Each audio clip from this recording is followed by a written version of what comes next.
Welcome, everyone. Thank you for making it in on this stormy evening. Welcome to the Museum of Russian Art. My name is Michelle Massey, and I'm the Director of Public Programs and Marketing here at the museum.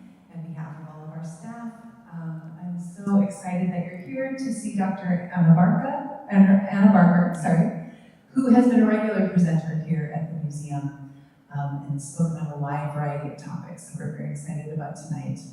I want to take this opportunity to thank our members. Our members help make all of the beautiful things you see around you and all of our wonderful programming happen. So with that, if you would like to join us, if you're not a member, we would love to have you. You get free admission to our museum all the time. You get discounts to events like this and a wonderful discount on the shop too. And we'd love to have you. That helps keep the museum going. And with that, I also want to thank our trustees and our volunteers also who help all of this magic happen. So, Professor Anna Barker teaches Russian literature, culture at the University of Iowa, and is a widely respected scholar of Russian history, literature, and opera. In addition to her academic work, she writes opera reviews for Opera magazine in London and is deeply engaged in Napoleonic studies as a fellow of the International Napoleonic Society and a member of the board of directors of the Napoleonic Historical Society. Her most recent book, 13 Notes from Napoleon, Iowa, Musings on the Edge of the French Empire, was published in 2025 by Ice Cube Press. We are delighted to welcome Dr. Anna Barker to the Museum of Russian Art. Thank you, Michelle. Thank you, Michelle, and thank you, Mark, wherever you are. It's just such an honor to speak in this beautiful space. And you will be seeing a lot of Marx, Lenin, and Engels in the background because they are hosting this amazing exhibition of Soviet poster art. And upstairs, there are cats and dogs in paintings. So that's delightful, especially for me, because those of you who have seen my travel images in the past, I travel with a small Yorkie named Watson. So we will see him in this presentation. So today, we are here to discuss Eugene Onegin, the most famous Russian novel, the beginning of all of Russian literature. And of course, we are here for the creator of the novel, Alexander Sergeyevich Pushkin, who is the sun, the moon, every god of Mount Olympus, every goddess of Mount Olympus. He is the most important Russian writer. He was the most important Russian writer in the 19th century, 20th century, 21st century, forever and ever.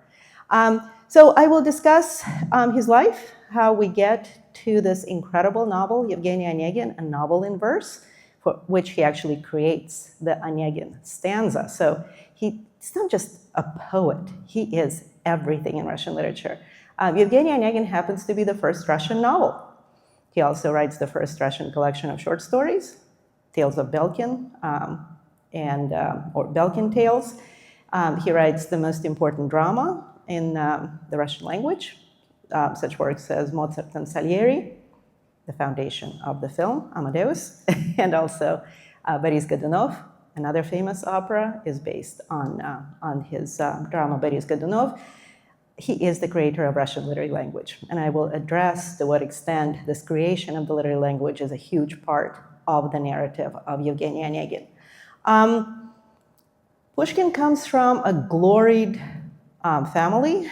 They surface in the 12th, 13th centuries. There are Pushkins in Russian historical narratives.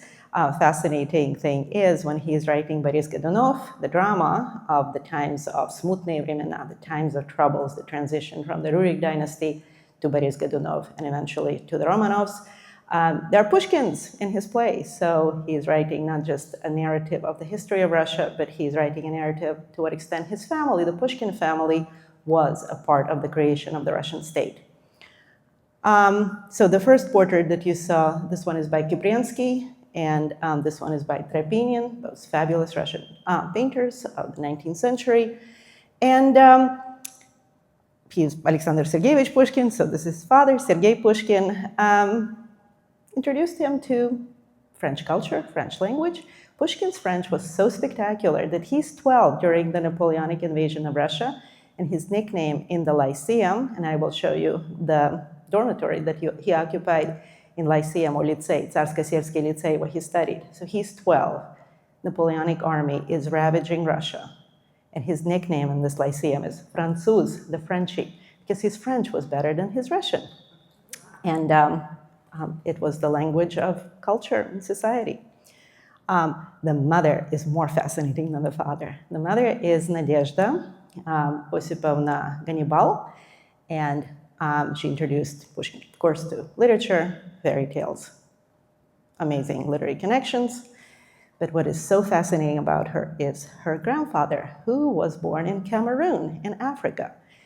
He was abducted as a child, brought to the court of the Turkish Sultan, standard operating procedure for the Ottoman Empire to gather the cream of the youth from all of the areas that were ruled by the Ottoman Turkish Empire, from the Balkans to Iraq, to Cameroon, to North Africa, and bring them to the court in Istanbul.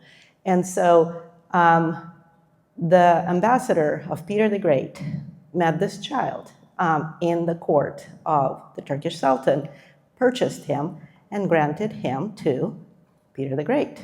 Peter the Great was astonished by the child's precociousness, sent him to Paris to study. And Ibrahim Gannibal, or Abraham Hannibal, became a military engineer. So Pushkin's great-grandfather came from Africa, from the country of Cameroon. So Pushkin is an Afro-Russian poet, and forever and ever, the greatest poet in the Russian tradition. Pushkin will mention his grandfather in several works, great-grandfather in several works. He will write a novel that he didn't finish, and we'll talk about why he didn't finish this novel, called The Arab of Peter the Great, Arab Petra Velikova. And he mentions him in Eugene Onegin.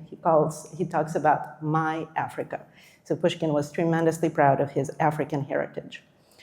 And there's the statue to Peter the Great, the Bronze Horseman, the Falconet statue ordered by Catherine the Great to honor Peter the Great. And there I am with my Yorkie Watson. The fascinating thing is Pushkin will immortalize this sculpture of Peter the Great in his poem, The Bronze Horseman, Medny Vsadnik, to the point where the nickname of the statue forever is The Bronze Horseman, or Medny Vsadnik. Another fascinating fact, after he writes Eugene Onegin, he uses the same name for the main protagonist of his poem, The Bronze Horseman. And he actually says, yeah, fine, I'm naming him Yevgeny as well. You, reader, deal with it. I like the name, so I have another Yevgeny in my poem. All right, the daughter of Peter, Elizabeth, is the one who will grant this estate to Ibrahim Gannibal. This estate is called Mikhailovskaya, and this is the most magical place for Pushkin fans, because this is the estate where he wrote the bulk of Eugene Onegin and the entirety of Boris Godunov. So, goosebumps, everyone. Of course, this is where Pushkin studied. So this is Catherine's palace, named after, not Catherine the Great, but Catherine the First, Peter the Great's second wife, the mother of Empress Elizabeth. So Catherine's palace is named after Catherine the First, but take a look at the little yellow annex. Catherine the Great built it there because her son Paul had a lot of children, and all of those children were noisy.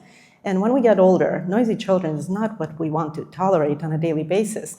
Also, we don't like stairs. And so she created this annex to house her many, many grandchildren, two of whom will become Russian emperors, Alexander I and Nicholas I, both of them tightly connected to Pushkin's history. And do you see the corridor from the second floor? So if you just live on the second floor of your house, you don't do stairs, and you want to visit your noisy grandchildren, you just walk through a second floor walkway into the annex, and that's when you see your noisy little grandchildren. So when the grandchildren grew up, this annex became the Tsarsko-Selsky Lycée, the Tsar's Village Lyceum. And this is what Pushkin studied. Can you imagine spending magical years of your teens in an annex to Catherine's palace, just roaming the gardens and seeing all this beauty all around you? This is, Pushkin says in Eugene Onegin, this is where the muse touched him for the first time. So this is the beginning of poetic Pushkin. And this is my photo from a few years ago. It's gorgeous in the winter. Eugene Onegin, you probably realize, is a very seasonal novel. Pushkin celebrates all seasons in it, and I'm going to talk about how the seasonal changes in Eugene Onegin are represented both in opera and in ballet. This is his dormitory room. It was astonishing that every boy got his own little bed, so they had their own privacy, and they had completely individual course of studies. Pushkin, of course, excelled at French and fencing. This is the examination room, and this examination room was immortalized by Russia's greatest 19th century painter, Ilya Repin. This is Pushkin reciting his poem about his years at Tsarskoye Selo. And do you see the older gentleman in the red coat cocking his ear to hear the words of the young fiery poet?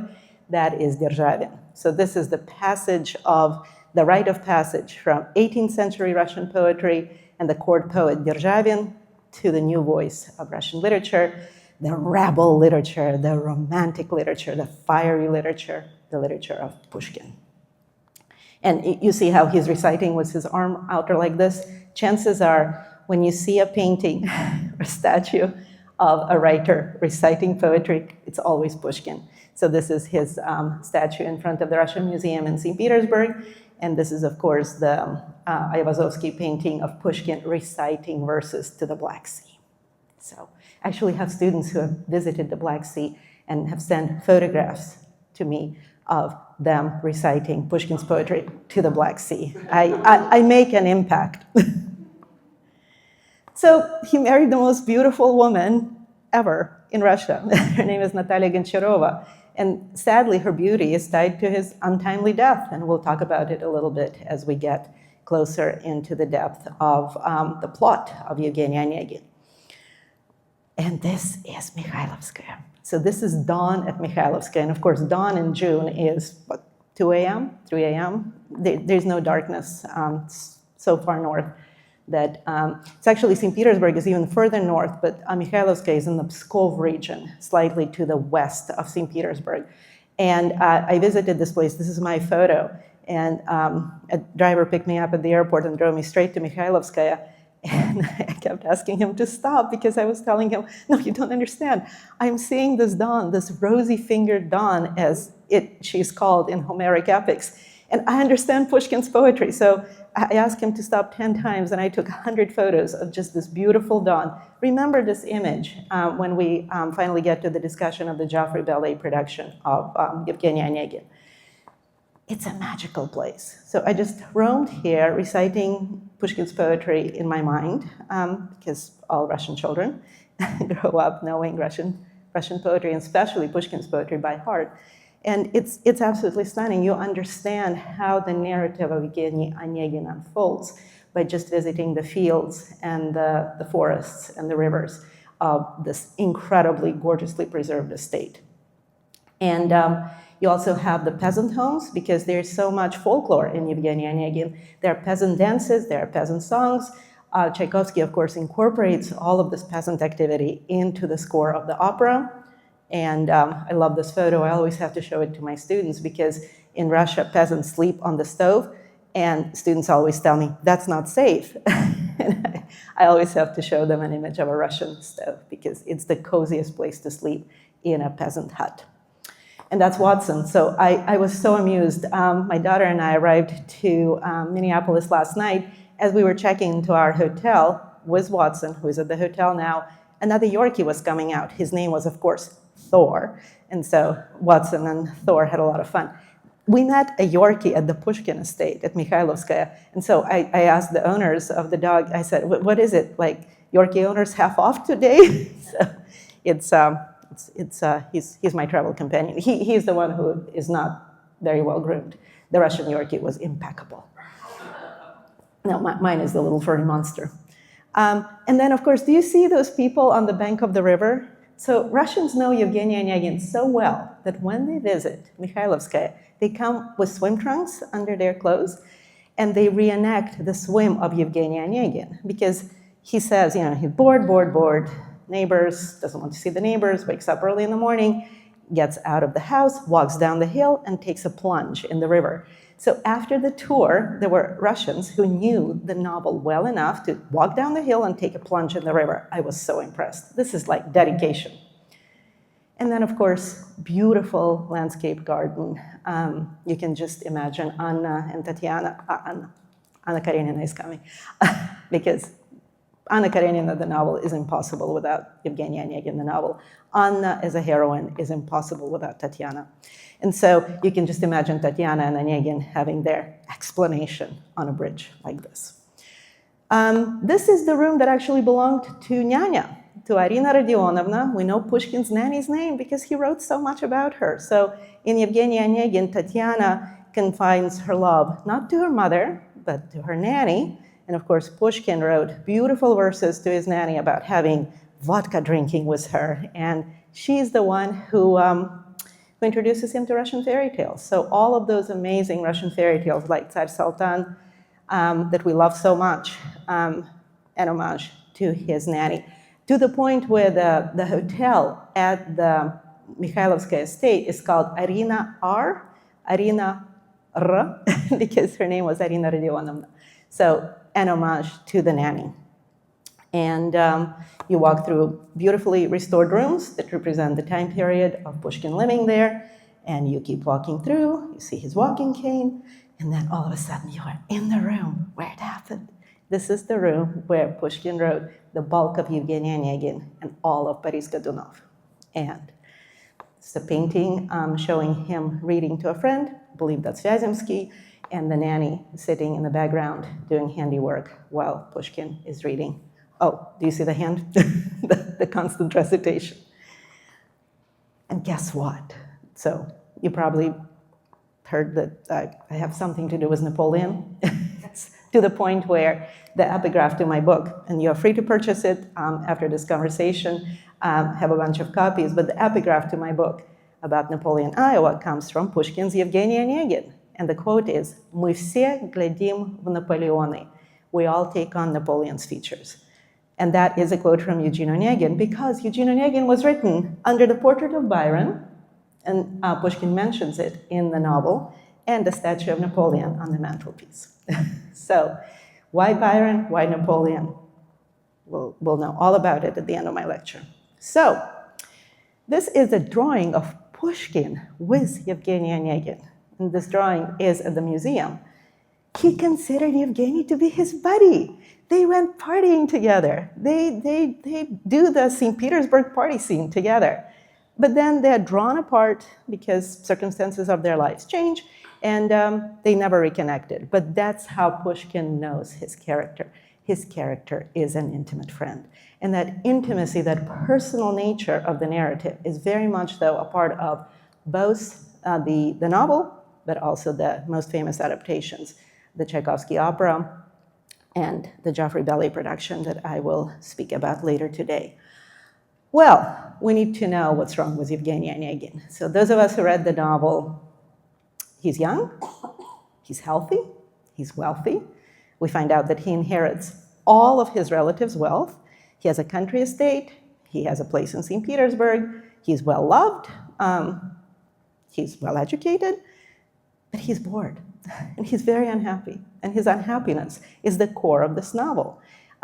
It's remarkable to what extent this romantic boredom, or as Pushkin actually uses the English word spleen, is a huge part of the narrative. And we keep asking, what's wrong with Eugene Onegin? Women are literally throwing themselves at him, and all he can say is, I'm bored. Welcome to the Romantic Age. It's impossible to talk about these characters without getting to the roots. And that's, of course, the William Blake illustration to John Milton's Paradise Lost. And you can see a very happy Adam and Eve in paradise, but there's someone floating above them, and that's Satan. And Satan is bored. He's a fallen angel. He's extremely unhappy with the circumstances of his life. And his purpose in life is not to endow happiness on others, but deprive others of happiness. So Milton's Satan is hugely important in the development of the entirety of the Romantic genre. How do we get to Milton's Satan in Russian literature? Of course, through Lord Byron. Bear with me. So there's, of course, Milton. It's actually a painting by Munkaci Mihai, a Hungarian painter, and there's blind Milton dictating Paradise Lost to his daughters. This is the aftermath of the English Civil Wars, the beheading of the king, revolutionary times. And remember, revolution matters in the context of Pushkin. He writes it in 10 books and then adds 2 more because it's an homage to Virgil. Virgil's Aeneid is in 12 books. Milton is writing the new Aeneid for the new age. Satan is unhappy. He's solitary, he's proud, he's gloriously dejected, he's sexy. And he is so inspirational in the context of the 19th century, precisely because this is the generation of young men who are unhappy with their lot in life. It's the time of revolutions that don't go so well, and young men who start an entire genre in Russian literature called Lishny Человек, the superfluous young man. Proud, gloriously attractive, dejected, handsome, wonderful. You can hear reverberations of this in 20th century culture, to the point where those of you who are into comic books think Batman, think Iron Man, think Wolverine. Those characters have profoundly deep roots, going back to Milton's Satan, going back to the Romantic Age. All right, then we have Othello. Well, Shakespeare came before Milton, right? It's just a generation before Milton, and the character that we're looking at is Iago. What's wrong with Iago? He's successful, he's attractive, he's fun, women like him, but he wants spite. He wants tragedy for others, and he glories in it. And I actually went to see this production with Denzel Washington in New York City last spring. It was incredible, incredible. So we go from Iago to Milton's Satan, and of course, Prometheus. Prometheus, the god fighter, the one who stands up for your individual right to rebel. And this rebellion will reverberate throughout Romantic art and throughout mostly 19th century Russian art, which makes it so exciting. Well, Prometheus is hugely important in the works of Percy Shelley, a good friend of Byron, right? And it's amazing because Percy Shelley dies in 1822. So this young death of a poet, do you see what I'm hinting at? We have a young poet who dies in Eugene Onegin. It was very much though of that time period. Young poets dying young, passionate young men who cannot realize their aspirations. Dying young is very much though part of the artistic and historical culture of this time period. And that's, by the way, Shelley drowned during a boating accident, and his body was so badly decomposed that the quarantine authorities demanded that it's burned on the shore when it washed ashore. And you can see Byron with a kerchief like my own, standing proudly above the funeral pyre of his friend. And you can see a woman standing on her knees praying. She was not there during the funeral, but that's Mary Shelley, the wife, the creator of Frankenstein. And the subtitle is The Modern Prometheus. So the myth of the god fighter, the revolutionary, and I love the fact that I have like the current revolutionaries, Marx, Engels, and Lenin in the background. But this is very much, though, that moment of revolutionary zeal where you fight the authorities to the end. And Shelley was, of course, an anarchist. So that fight of authority is a part of the Romantic Age. Keats also died very young, 1821. So Keats, Shelley, Byron all die in their 20s and 30s. Pushkin will die while dueling at 37. And Lenski, of course, dies in a duel. So you see how important it is to contextualize Eugene Onegin in this era of authority-fighting young men who die young. Byron, in his Albanian outfit, he actually dies fighting for the liberation of Greece from Ottoman Turkey. And his child herald makes him famous overnight. What is the biggest literary inspiration for Pushkin's Eugene Onegin? Byron's Child Herald, to the point where he calls his Yevgeny a Muscovite in herald's cloak. So Eugene Onegin is the most Byronic early character in Russian literature. So that's how we get from Iago to Satan to very satanic, Miltonian satanic characters of Byron, such as Manfred, and of course, all that inspires Pushkin. He died young, 36. He died in Missolonghi. It was 200th anniversary of his death 2 years ago. And right after his death, the greatest French romantic painter, Delacroix, paints Greece on the ruins of Missolonghi, just this ravaged country that was under Ottoman Turkish rule for 500 years. Greece becomes the rallying cry for national liberation movements. Very revolutionary, right? Where does all this revolution come from? Strange transition. We are at the 250th anniversary of the American Revolution. All of this revolutionary upheaval begins in the United States. So the American Revolution comes first, 1776, and there's a direct inspiration between the American Revolution and the French Revolution. Then Franklin convinces the French to support the American Revolution. John Jay signs the peace treaty with the British in France. Thomas Jefferson helps Marquis de Lafayette to write the Declaration of the Rights of Man and Citizen because he is the author of the Declaration of Independence. So the connections between the American Revolution and the French Revolution are direct and abiding. Toussaint Louverture then starts a revolution in Haiti to overthrow French rule on that island. And it's fascinating. I'm actually writing an article about him right now. I was just in France earlier this month. I visited the chateau where he was imprisoned and where he died in 1803 on the orders of this man who goes from the greatest revolutionary hero to the man who lost everything. And actually, yesterday was the anniversary of the Battle of Waterloo. This is my photo from the battlefield. It's the last surviving chestnut that was there when Napoleon fought at Waterloo. So, do you see how young men would have ambitions, and then their ambitions would be thwarted? This is the age of defying authority, of having ambitious thoughts, and then crashing, Satan-like, to the earth. That is the story of Satan. That is the story of Prometheus. That is the story of Napoleon. All this inspires Eugene Onegin. So now we contextualized Pushkin in European cultural tradition. And of course, what happens in Russia in 1825? A revolution. The first Russian Revolution, the Decembrist uprising. Many of the participants are Pushkin's friends. Pushkin just happens to be at Mikhailovskaya when the revolution happens.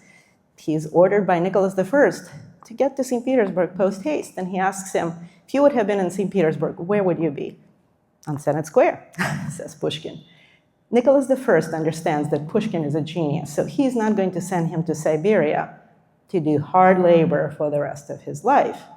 But he will say to Pushkin, I can't protect you from the world out there, but I will do one wonderful thing for you. I will be your censor. I will read everything first. I will deal with your publication problems. And I'll pay your gambling debts too. So Nicholas I, the great tyrant, the biggest supporter of Pushkin out there. So Pushkin's friends die at the Decembrist uprising. This is what's happening when Pushkin begins writing Eugene Onegin. He starts sort of dabbling in writing it in Kishinev when he's exiled for his political views in 1823. 1825 hits the Decembrist uprising, and look what's found in his drawings. The gallows and the 5 ringleaders of the Decembrist uprising who were hanged. There's no death penalty in Russia at this point, but Nicholas I was so threatened by this uprising that he hanged the 5 leaders of the Decembrist revolution. They were aristocrats. You don't hang aristocrats, you give them the honor of the firing squad. But they were hanged because Nicholas I was incredibly, incredibly incensed by what happened. They were his friends.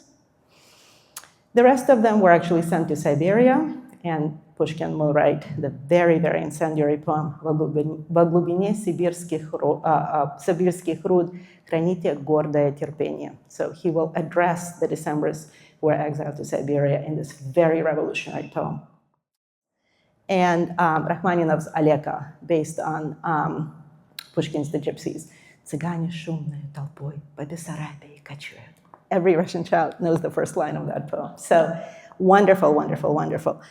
Enter Tchaikovsky. Of course, he is the sun and the moon and the god of Mount Olympus, the everything in Russian compositional history. He's one of those rare composers who can do everything. He can do everything from art songs to chamber music to symphonies. to operas to ballets. He is truly, truly unique in his compositional output. And Tchaikovsky will write actually 2 operas based on Pushkin. So remember, I keep mentioning Belkin Tales and the Tales of Belkin. Pushkin was a wonderful short story writer, and he does have a short story called The Queen of Spades, Pikavaya Dama. And it's a mysterious, dark tale of gambling and strange countesses and death. So wonderful, wonderful opera by Tchaikovsky. Eugene Onegin and the Met Opera just produced it. It was spectacular, spectacular costumes. But the one that we are looking for is Eugene Onegin. So remarkably, this year was just, the riches never ceased being granted to Eugene Onegin fans like myself, because Paris Opera staged a brand new production of Eugene Onegin. I'll tell you about it in a moment. Met Opera did a production of an earlier staging that was commissioned by the Met Opera in 2013, and then Joffrey Ballet commissioned a brand new ballet. So I'm going to focus on the 3 productions that I saw this year. And Eugene Onegin, so this is the, make sure that I get her name right. I think it's Deborah Warner.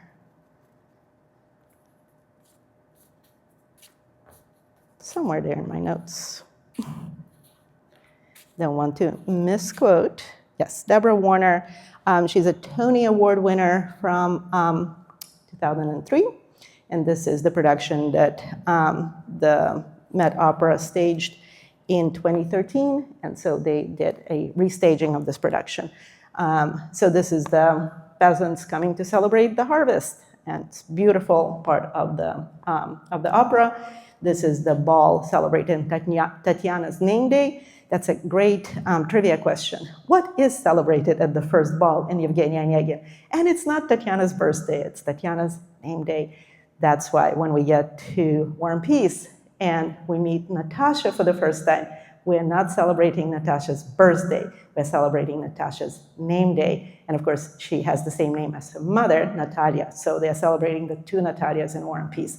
That's very, very important. These Pushkin connections are everywhere in Russian literature. And then we get to the grand ball, the fabulous polonaise, the entry of all of the characters at the end of the novel. And this is, the name of the soprano who was Tatyana at the Met is Avmi Grigoryan. So she is the one who portrayed Tatyana in the May Met Opera broadcast.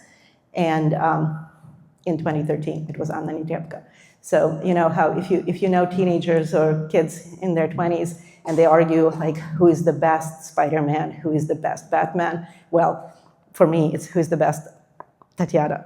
And for me, it's of course Anna Netrebko. So I saw Anna Netrebko in the Deborah Warner production of Eugene Onegin at the Met at 2013, and it was astounding. And the person who was supposed to be Evgeny next to her was Dmitry Chvorostovsky. He is a legendary Russian baritone, but he was too ill to perform then. He died of cancer shortly thereafter. And so who are the 2 lovely, the tenor and the baritone in this production? It's, of course, Eugene Onegin was portrayed by Maria Skvetchen, the fabulous Polish baritone, and Lenski was Pyotr Bechala. And these are those legendary Met Opera stars. So it was a fabulous production. And then here's Anna Netrebko as Tatyana, not wearing a malinowy beret. So I'm wearing a beret right now in honor of the final appearance of Tatyana at the ball at her husband's spectacular palace. She's wearing what Pushkin calls malinowy beret, raspberry-colored beret. So this is Anna Netrebko as Tatyana. She's with her husband, Gremin. Every Russian knows the words of his aria, «Любви все возрасты покорны». Onegin, я скрывать не стану, безумно я люблю Tatyana. It's amazing. Those of you who know Bulgakov's Master and Margarita well, there is a part in the novel where the miscreants are walking through the streets of Moscow, and it's a hot day, all the windows are open, and Bulgakov tells us, and out of every window, a husband was telling the Muscovites about his love for Tatyana. So it's amazing where that aria pops up in Russian literature. And of course, snow. It ends with snow. The Joffrey Ballet production ends in snow. We have to have snow in Russian literature. Remember Anna's meeting with Vronsky at a train station? Lots of snow. So very, very seasonal production. There's one problem with Deborah Warner's production, and that's the duel. Lenski and Onegin famously have a duel. It's the most famous duel in Russian literature. There is a Repin painting of the Onegin and Lenski duel. I actually teach an entire class at the University of Iowa on books where every single book we read contains a duel. Evgeny Onegin, Hero of Our Time, Fathers and Sons, The Three Sisters, Brothers Karamazov, Demons, War and Peace has a very famous duel. My joke is that if you don't include a duel into your literary composition, you're not going to be published in 19th century Russia. The problem with the Deborah Warner production is instead of using dueling pistols, they use shotguns. And it looks like brutal murder. And it's completely against the rules. And those of you who have seen Hamilton, you know the 10 duel commandments. You use pistols, not shotguns. I have no idea why Deborah Warner decided to use shotguns. I was very upset about that. Now, one production that definitely, and it's like so important to get the duel right, because that is a foreshadowing of Pushkin's own death. He was killed at a duel by his brother-in-law, Dantes, who was married to, do you remember, beautiful Natalia Goncharova? Dantes seems to just really court Natalia. Natalia is a married woman. She has 4 children with Pushkin. Pushkin is incensed. His pride is wounded. And all of a sudden, this man, Dantes, marries Pushkin's sister-in-law. And Pushkin feels, oh, well, he was just, probably trying to get into the family. But as soon as he marries Natalia's sister, he starts going after Natalia again. Pushkin is incensed, challenges him to a duel. The duel happens at Chornaya Rechka, Black River, near St. Petersburg. Pushkin is shot. He wounds Dantes, but Pushkin is shot in the stomach. And this painting is called The Final Shot. And Pushkin dies in absolute agony 2 days later in his St. Petersburg apartment. Of course, I visited the apartment. That's basically the image. You see him on the sofa, surrounded by books, Natalia on the chair. And so this is where Pushkin died. It's fascinating. In his study, you see that painting of the Caucasus. That's where Evgeny Onegin was supposed to travel. Just like Byron's Childe Harold, he was supposed to go on a pilgrimage, but something happened while Pushkin is writing this novel. The pilgrimage becomes less important than Tatyana.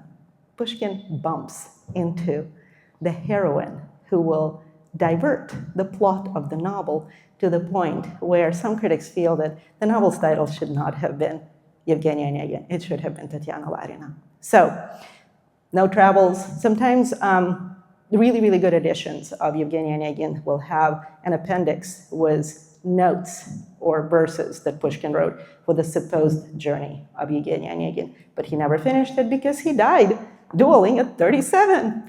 So there are Pushkin's dueling pistols. Every man of honor had to have those in the 19th century.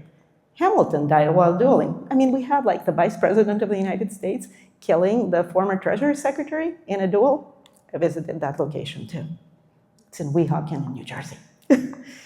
And so this opera production did the duel perfectly. And this is the Paris Opéra Garnier production. It was, my husband and I celebrated our 35th wedding anniversary, and I said, I want no other presents, but I want to see Evgeny Onegin in Opéra Garnier on our wedding anniversary. So wish granted. And guess who was the director of this production? Ray Fiennes. It was his opera directing debut. The duel was done perfectly. He understood the assignment. Guess why? Because in the 1990s, he was Onegin. So Ray Fiennes, it's an okay film. Liv Tyler is Tatyana. The duel is done perfectly here. It's an okay film. The Los Angeles Times calls it breathtaking. Anna Barker does not call it breathtaking. But Ray Fiennes understood Onegin. And there's a wonderful interview with him. I can't recommend, just go to YouTube and listen to the Ray Fiennes interview about his production in Paris. So there is me holding my Eugene Onegin program at the Opéra Garnier. Yes, it is the opera house with those ostentatious torchères, which are immortalized in Phantom of the Opera. So Gaston Leroux novel is set in this opera building. That's one of the halls of the Paris Opera. It is an homage to Napoleon III's Second Empire addiction to absolute gorgeousness. So Second Empire style, gorgeous Paris Opera. Was stunning. So those of you who know the opera well, Monsieur Triquet sings a silly little song for Tatyana as a name day present. Of course, in the Russian opera, he sings it in French because he's in French.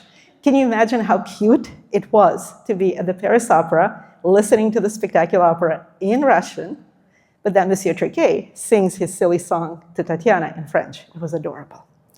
Tatyana is splendid. It was a spectacular production, absolutely spectacular. So Onegin is introduced to Tatyana. She's married. She's not interested. She is, but she says no. And that's when she says no. And the line in Pushkin is, «Я другому отдана, буду век ему верна». I've been given to another for all eternity. I shall be faithful to him. Tatyana is the gold standard in Russian literature. Every Russian heroine lives in the shadow of Tatyana. And that's the ceiling of the Paris Opera was painted by Marc Chagall. So it's an unimaginable experience. And there's the final bow. Now let's go to Bolshoi, a few years prior. So we're transitioning from opera to ballet. So until Joffrey Ballet commissioned a brand new production of Eugene Onegin, the ballet, there was only one major ballet in production. And I actually saw it at the Bolshoi Theater in 2013, I believe. And it is a production done for Stuttgart Ballet by John Cranko, who is a South African choreographer. And the Russians had a hard time with it because it deviates from the text. And Russians know the Eugene Onegin. But I loved it. So I saw it at the Bolshoi, 2013. Not based on Tchaikovsky's opera Eugene Onegin, but John Cranko used Tchaikovsky's music, but not the opera music for Eugene Onegin. He used mostly 3 Tchaikovsky compositions: The Seasons, Времена года, Romeo and Juliet, and Francesca da Rimini. So he takes the entirety of the Tchaikovsky romantic plot. He takes all of the seasonal changes from his Времена года, The Seasons, and all of the luscious gorgeousness of Francesca da Rimini and Romeo and Juliet of Tchaikovsky, and creates a ballet for Eugene Onegin. Guess who was there with me? This child. Actually, my daughter, who just graduated from Skidmore, finally has time to travel with mother. So this is the first time she has come to my lectures at the Museum of Russian Art, and that is her seeing Eugene Onegin, the ballet, at Bolshoi Theater. It was amazing. It was amazing to see her there. So I found this photo as I was getting ready for this presentation. That ballet has been performed at, these are just images from various productions. It has been performed in San Francisco, London, Paris, and that was standard ballet repertoire for Eugene Onegin until we get to the Joffrey Ballet premiere. And need to mention San Francisco Ballet because the choreographer for this Eugene Onegin that I saw just 5 days ago on Sunday in Chicago, but I knew it was coming. So you have to understand that all of my Russian friends, like last summer, if you bumped into a Russian friend in Iowa City at the grocery store, their first question was, do you have tickets for Eugene Onegin at the Joffrey? And I'm like, of course I do. And then they would feel like they don't have to unfriend you because you are in the know. I mean, this was the biggest ballet event of the year, of the decade, of the century. Finally, a ballet dedicated specifically for Eugene Onegin, not utilizing other music, but music specifically written based on Eugene Onegin. And there goes Joffrey Ballet, cheers. So this is not the first collaboration between the composer, Ilya Demutsky, and the choreographer, Yuri Possokhov. They did something spectacular a few years ago. and that something was Anna Karenina. Now, this was the event of a lifetime. I've seen it at the Joffrey in 2019. I've seen it at Joffrey at 2023 when they revised it. And Victoria Gianni, spectacular ballerina, originally from Tbilisi, Georgia, was both Anna and Tatyana, which for me, Russian literature fanatic, is so telling because, as I mentioned, Tolstoy was inspired by Tatyana when he was writing Anna Karenina, to the point where the original name in the first drafts of the novel, Anna, was Tanya. What I loved about this, so this is an 800-page novel. This is serious Russian novel category, right? It was so meticulously dedicated to the novel itself. This was a ballet that was a gift of love to Tolstoy and the fans of Anna Karenina. So Vronsky and Anna dancing, and of course it's a spectacular novel where a woman is caught between her passion and her aspirations and her sense of duty. And so the Anna Karenina Joffrey was a spectacle. I went to see it twice in 1 week in 2019. I brought a ballet friend, and I just literally called her after the production in the middle of the night, and I said, no, you don't understand. I just got 2 tickets for next Sunday. You have to come. I'm driving you there. We're going to have Russian dinner afterwards, but you have to see it. And she still remembers that as one of those like amazing outings to Chicago. So all the scenes, there are so many train station scenes in Anna Karenina, meticulously reconstructed by Joffrey. The Skachki. So how do you do horses on stage? It was spectacularly done with projection of horses to the point where Frou-Frou's speaking eye. I mean, the commitment of Joffrey to the novel was stunning because Tolstoy talks about the horse and her speaking eye looking at Vronsky, and the projection on the screen was Frou-Frou's speaking eye. It was uncanny. The whole trip to Italy, desire to save this relationship, and the disintegration of Anna Karenina. Those of you who know how the novel ends, the way the final moment was done, there is an ongoing train, a light rushing towards the audience, and Victoria Gianni literally disintegrates in midair as the train rushes onward. It was breathtaking. And that's where many of the adaptations of Anna Karenina end, except in this production, they did what Tolstoy does in the novel, which is return to Levin. So we have this spectacular 10, 15-minute ending of the novel, ending of the ballet, exactly the way Tolstoy intends Anna Karenina to end, which is the epiphany of Levin, coming to terms with what it means to be a human being, coming to terms with what it means to live in the now, in the moment, and appreciate life. And there he is on a haystack with Kitty, because there's a wonderful mowing scene earlier in the novel in Anna Karenina. And this wonderful pas de deux between Levin and Kitty, celebrating their love, their ability to live with each other, to adjust to each other, and to move on in life, in the aftermath of Anna Karenina, of course, not being able to do that. So, did I expect faithful adaptation from Joffrey when I was coming to see Eugene Onegin? Yes, because I've seen their production of Anna Karenina 3 times and loved it. So Eugene Onegin, there I am on Sunday. And of course, it wasn't done in the Auditorium Theater, which is the home base for the Joffrey Ballet in Chicago. It was done at the Lyric Opera, so spectacular setting. And all of those, I actually saw Eugene Onegin, the opera at the Lyric, with Ana Maria Martinez in the role of Tatyana, I think in 2016, 2017. So it was wonderful to see a ballet of Eugene Onegin in the space where I've seen the opera. And that's the image, the beginning. As you were still walking around in the hall, sipping a Chardonnay or coffee before the production, all of a sudden you started hearing, first faintly, then louder, a crow. And it was a crow cawing, introducing this theme of foreboding and eeriness. And then you entered the auditorium and you saw this on the stage. And the crow, it was a projection, and the crow actually moved. And as the overture began, the crow flew off from the branch. Those of you who know the Tchaikovsky opera well, it starts in the minor key. It is a very distinct, eerie sound.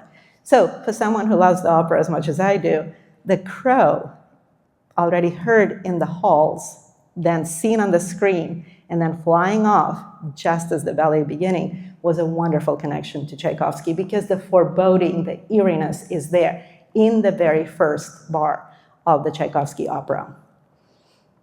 The seasons are there, and the corps de ballet becomes the seasons.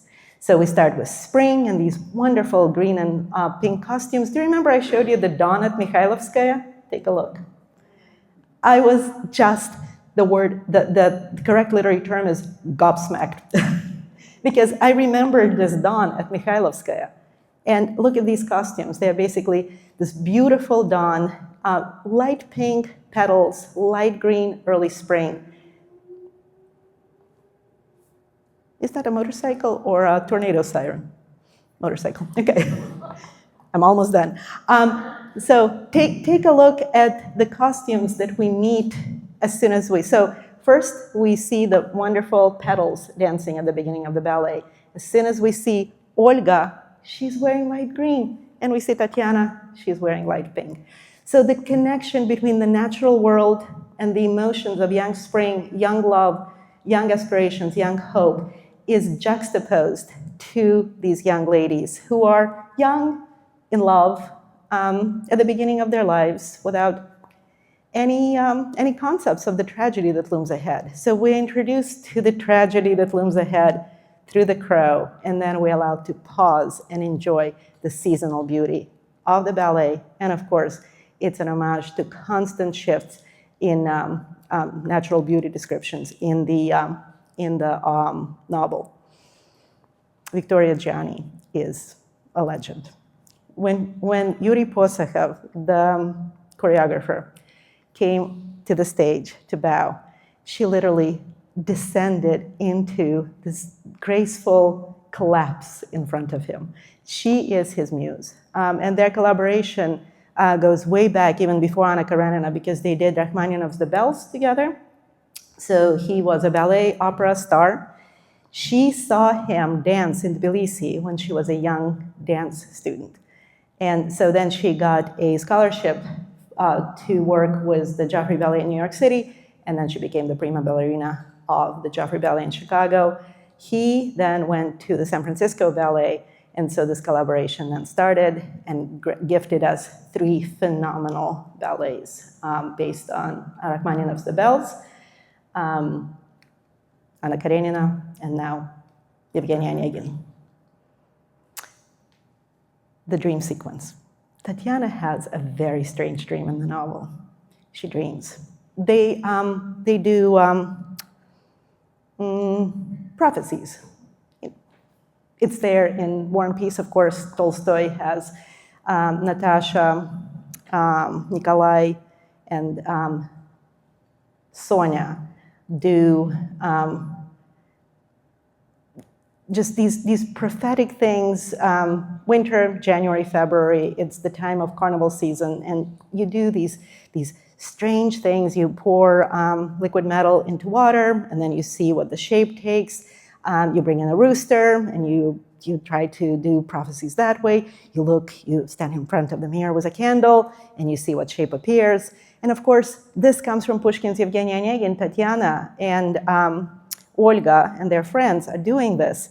And this is portrayed stunningly in the Joffrey Ballet. So the girls stand with the candle in front of the mirror, and then Tatyana falls asleep afterwards, and her dream is haunting. She's in the dark wood. It's the middle of winter. It's cold.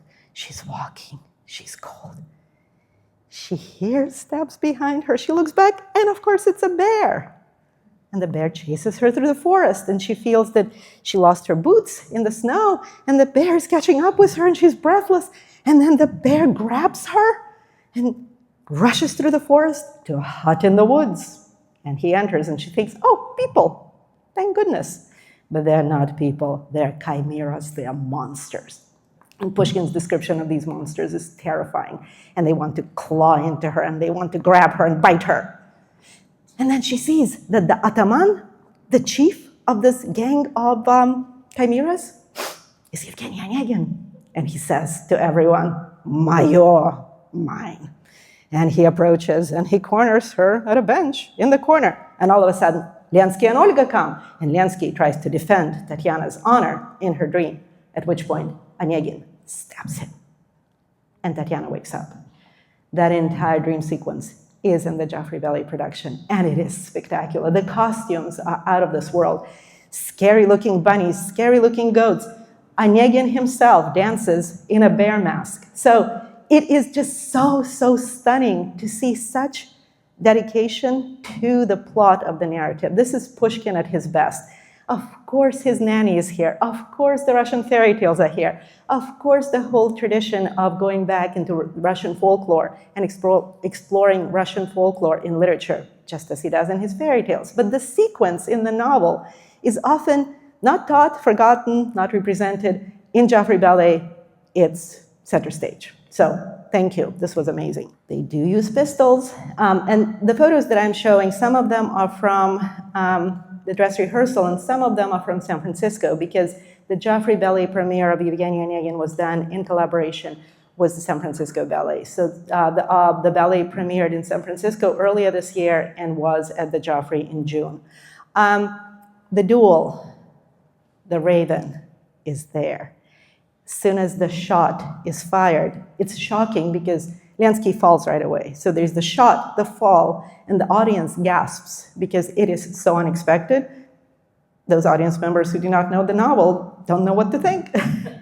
But remarkably, as Lensky falls, through projection, a whole host of crows just flies up because they hear the sound and they're startled by the sound. So the natural world reacts to the death of the young poet.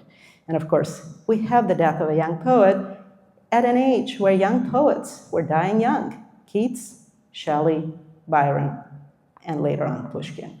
This duel is a foreshadowing of Pushkin's own death.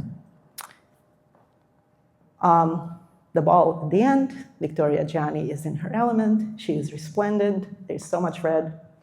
It's gorgeous. And there she is, coming for her final confrontation with Evgeny Onegin, where she tells him that I still love you. I've always loved you, but I made a commitment, and I'm going to respect that commitment. At which point, Evgeny disintegrates into near madness, and he is danced into his madness by snowflakes.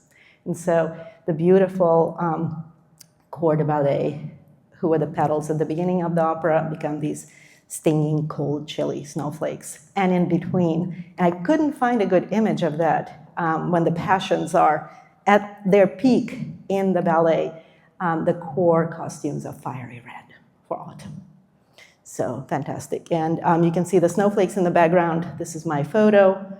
And if you think that Joffrey is done with Russian culture, well, they're doing Sleeping Beauty next May. So that's all I have to say. And I'm just going to go back to the stunning image of Victoria. Exactly 1 hour, we did it. And I would love to take questions and any comments. Do you have any thoughts you might share about Vladimir Nabokov's translation into English? I have a fabulous story. My academic advisor from my undergraduate years was Stavros Diligeorgis. He's 93. He is still alive. He lives in Athens, Greece, and I started visiting him every summer. I was just there with him a week ago. He always is an inspiration. He's 93. He took me out to dinner, and he gave me enough information to think about to keep me creative for the next year. When I finished my undergrad degree, he gave me a present, and that was the Vladimir Nabokov 4-volume translation of Pushkin, of Eugene Onegin. And Nabokov actually famously said about his translation, "I'm the pigeon droppings on your noble monument." That translation is impossible to read because he tried to be so literal. And the reason why Stavros gave me the 4-volume translation is he said, this is the process. You are eternally in this process. There's success, there's failure. You cannot drop your intellectual endeavors. You read, you move on, you create, you succeed, you fail, you continue. And that was the nature of his gift. You are done with your undergrad degree, well, good luck. You have a lot, you have a journey ahead of you. And actually, the translation that I use, and I absolutely love, I never taught Eugene Onegin until I discovered this translation, and it is by James Fallon. And if you will allow me, I will just read to you. I want to read to you in Russian. Like before we are done here, you will hear some Pushkin. But let me read to you just the very beginning of the novel, because somehow, miraculously, James Fallon preserves the Onegin stanza and all the rhyming in English, which is miraculous. So here it goes. My uncle, man of firm convictions, by falling gravely ill, he's won a due respect for his afflictions, the only clever thing he's done. May his example profit others, but God, what deadly boredom, brothers, to tend the sick man night and day, not daring once to steal away. So that's the beginning of Onegin, and I don't know how James Fallon did it, but it's miraculous, and here's the Russian.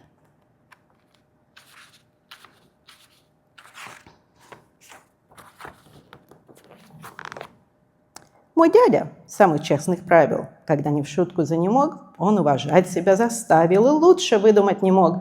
Его пример другом наука, но, боже мой, какая скука, с больным сидеть и день и ночь, не отходя на шагу прочь. So you can hear Pushkin in that translation, which is amazing. And while you're thinking of other questions, of course you have to hear Tatyana's letter to Onegin, which is the most famous passage in all of Russian literature. And remarkably, Pushkin tells us tongue-in-cheek that, of course, Tatyana doesn't speak Russian. What Russian woman would in the early 19th century? She speaks French. And so Pushkin says, well, I have Tatyana's letter. I treasure it. I read it so many times. But since I'm attempting this unusual thing, writing a Russian novel in Russian, I will present to you the translation of Tatyana's letter to Onegin in imperfect Russian verse. And here it is. Я вам пишу, чего же более? Что я могу еще сказать? Теперь я знаю, вашей воле меня презрением наказать. Но вы, к моей несчастной доле, хоть каплю жалости храня, вы не оставите меня. Сначала я молчать хотела, поверьте, моего стыда вы не узнали б никогда.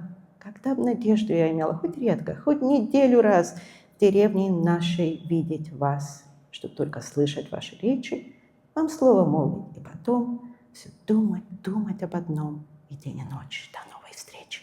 It's stunning. It's and the whole novel is pure magic. And so to see it in a spectacular iteration of the Tchaikovsky opera and a spectacular Joffrey Ballet premiere was, well, magical. Any other questions? Are we still recording this? Yes. Okay, wonderful, wonderful. Because I have a couple of things to say about Sleeping Beauty that are, well, should I tell you about Sleeping Beauty? Okay. So Tchaikovsky writes 3 spectacular ballets: Sleeping Beauty, Swan Lake, and The Nutcracker. He did not like The Nutcracker.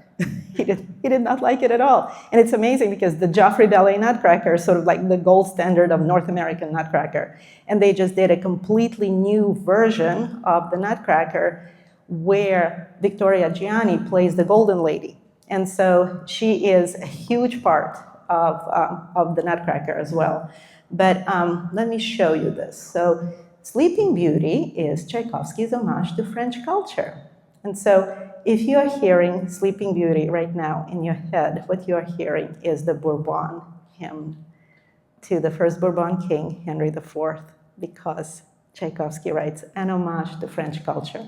It's based, of course, on the most French of fairy tales written by Charles Perrault. Funny thing is, 2 weeks ago, I was at the Chateau de Pau, where Henry IV was born in Western France. And the hymn to the Bourbon kings of France is the inspiration for Tchaikovsky. What is also the inspiration is the Charles Perrault fairy tale. And I actually visited the chateau in France dedicated to Charles Perrault fairy tales. there was a white stag in the moat. I was there with my mom about 2 years ago. She's Russian. Of course, she read all of the Charles Perrault fairy tales to me when I was a child. And I said to her, you are coming with me. We're driving 2 hours from Paris, and you just have to see this. And we just stood there, and we're saying to each other, there's a white deer in the moat. And we couldn't move on. And of course, then Watson's allowed, so my little Yorkie was with us. So that's the chateau. How is the chateau related to Charles Perrault? He was the secretary of Louis XIV's Minister of Finance, Colbert, and one of his colleagues lived in the chateau. So the current owners of the chateau, because of this connection between the great age of Louis XIV and Colbert and Charles Perrault, they dedicated the chateau that belonged to the ancestors to the fairy tales of Charles Perrault, to the point where you go through the halls and there are cats everywhere. There are Puss in Boots characters in every room. And of course, Puss in Boots is one of the characters in Tchaikovsky's Sleeping Beauty, because Sleeping Beauty is not just an homage to the Charles Perrault fairy tale Sleeping Beauty, but all the Charles Perrault fairy tales. And so, as we were exiting, there were more white deer in the chateau moat. It was absolutely spectacular. So I can't wait to see what Joffrey Ballet will do with Tchaikovsky's great masterpiece, Sleeping Beauty. But there are so many connections, so many connections. And I know that there are some of you who are reading Alexander Dumas' second sequel to The Three Musketeers with me on Substack. We are committed to French literature. So Colbert, whose secretary Charles Perrault was, is about to become one of the characters in the second sequel. So connections everywhere.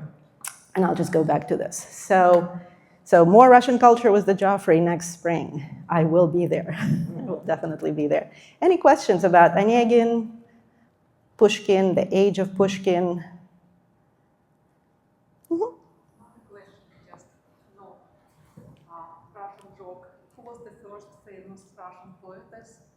Pushkin. Of course, yes, yes. No, and it's amazing because, so when you say the poet in Russian, only a non-Russian would say which one, because for Russians, there's Pushkin and everyone else. And it's like Akhmatova, Tsvetaeva, Mandelstam, Pasternak, all of those, Tuchev, all of those wonderful poets are together in a blob of their own, and Pushkin is all alone. And of course, Lermontov was a wonderful poet too, but his novel, The Hero of Our Time, is a total homage to Byronism and to Eugene Onegin. Absolutely, it's sort of like, in ancient Greece, if you would say the poet, it was Homer, and if you said the poetess, it was Sappho. Well, for Russians, you say the poet, it's Pushkin, forever and ever. Mm-hmm. Mm-hmm. Yeah. Since you mentioned Anna Netrebko is the best Tatyana you've seen, so have I. Mm-hmm. My question is, do you think you'll ever see her in the United States again? Oh my God, politics should not mix with art, but it does. I mean, like, look at the splendid Soviet posters that we're seeing in the background of Marx, Lenin, and Engels. Art is always political. And remarkably, she does appear, so she has Austrian citizenship, because it was very hard for her to travel with Russian citizenship even before the Troubles began. She is based in Vienna, and she actually sings in Vienna.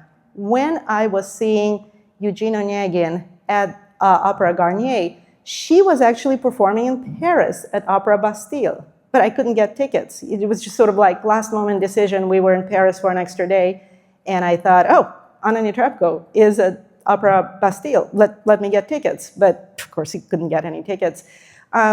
She also loved to perform in Budapest, and my mom lives in Budapest. So for my mom's birthday present, I thought, I'll be a really, really spectacular daughter. Anna Netrebko was doing a solo concert at the Budapest Opera, and I got my mom and me 2 tickets in the first row. If we would have reached far enough, we could have touched the hem of her dress. So she's performing in the West. She was in Paris in February. When are you going to see her in the US? Well, we shall see. I'm committed to my Napoleonic afflictions, and you can see how I became a Bonapartist in my teens, because every novel I read had Napoleon lurking in the background. So Pushkin and Eugene Onegin says, "Мы все глядим Наполеоны." That's the epigraph to my book.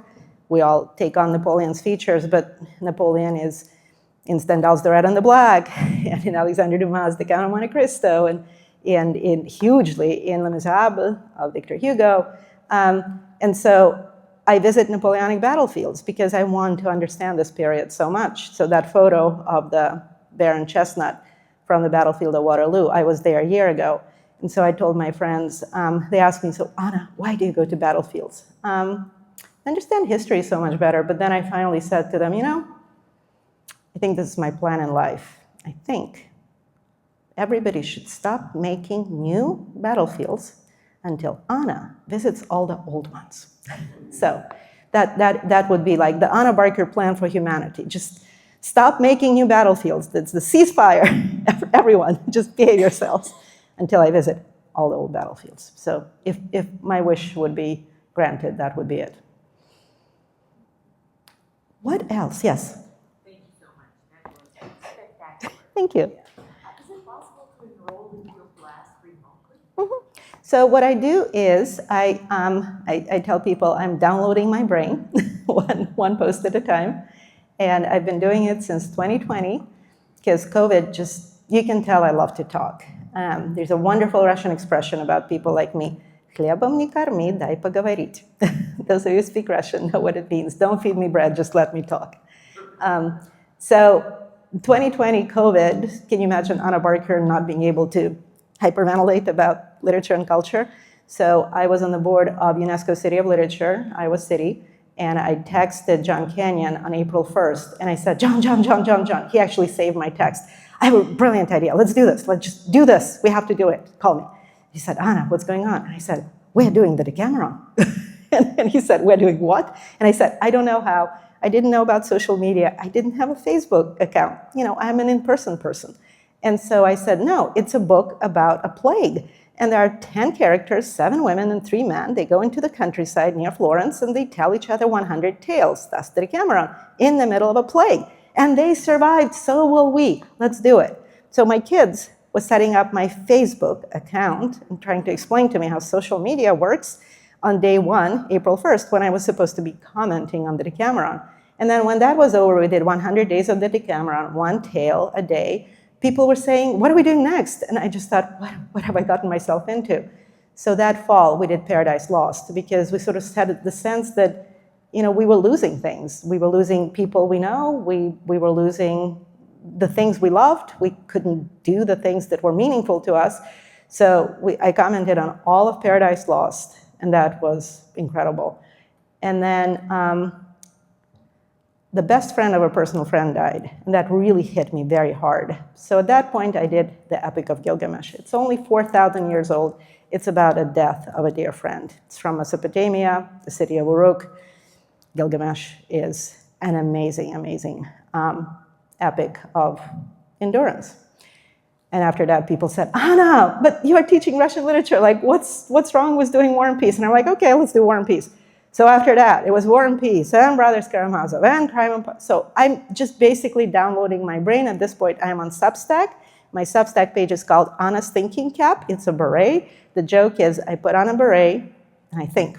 So last spring, we did the Federalist Papers, because the Republic is 250. So that was interesting. I did a lot of New York travels with Hamilton. I visited the dueling site. I visited his house in Harlem, and visited the battlefield of Saratoga, visited the fortress of Ticonderoga. I did my American Revolution, and then I'm continuing with Dumas. We've done one summer, The Count of Monte Cristo, one summer, Three Musketeers. Last summer, it was the first sequel. This summer, it's the 2,500 pages of the second sequel, and we're loving it. And then in the fall, it will be Demons. I'm doing all 5 great Dostoevskys. So far, I've commented on Substack on Crime and Punishment, The Idiot. So now it's Demons in the fall, The Adolescent Podrostok, the novel nobody reads, in the spring. And then in 2028, Tolstoy's 200, I'm curating 2 exhibitions at the University of Iowa. One dedicated to Tolstoy at the main library gallery, and one dedicated to the Napoleonic period, Goya's Disasters of War, Tolstoy's War and Peace, commentary on the Russian campaign and the Peninsula campaign.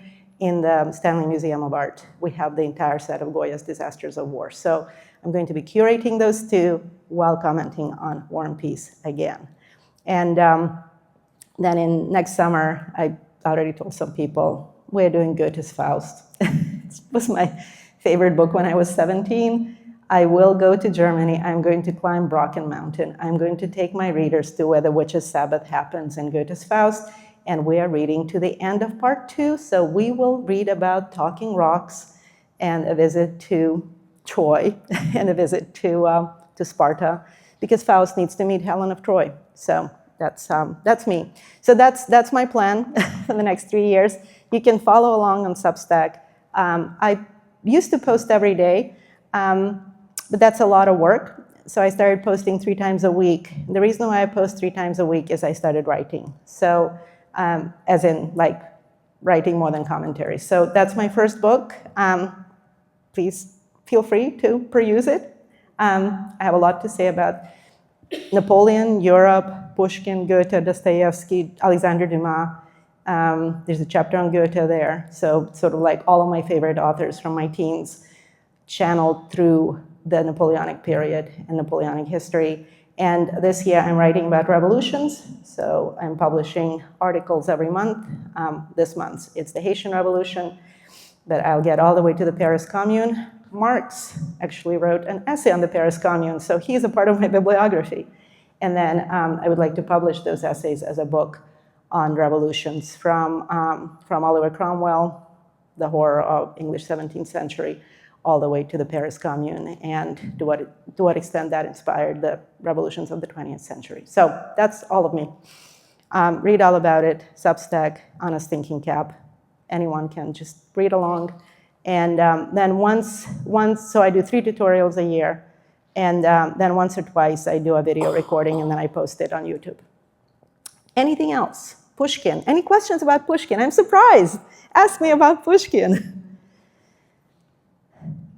Read Pushkin. Read the fairy tales. They're wonderful. Read the poems. If you are having a hard time with poetry, and some people just are not poetry lovers, there's Captain's Daughter, about the Pugachev Rebellion. Catherine the Great is one of the characters in that novel. There's Dubrovsky. There are wonderful short stories. Queen of Spades, that the opera is based on, Belkin Tales, Barышня Крестьянка, that's such Metel, such wonderful, wonderful short stories. So there's a lot of Pushkin, there's a lot of literature. Just keep reading and enjoy books. That's it. Thank you.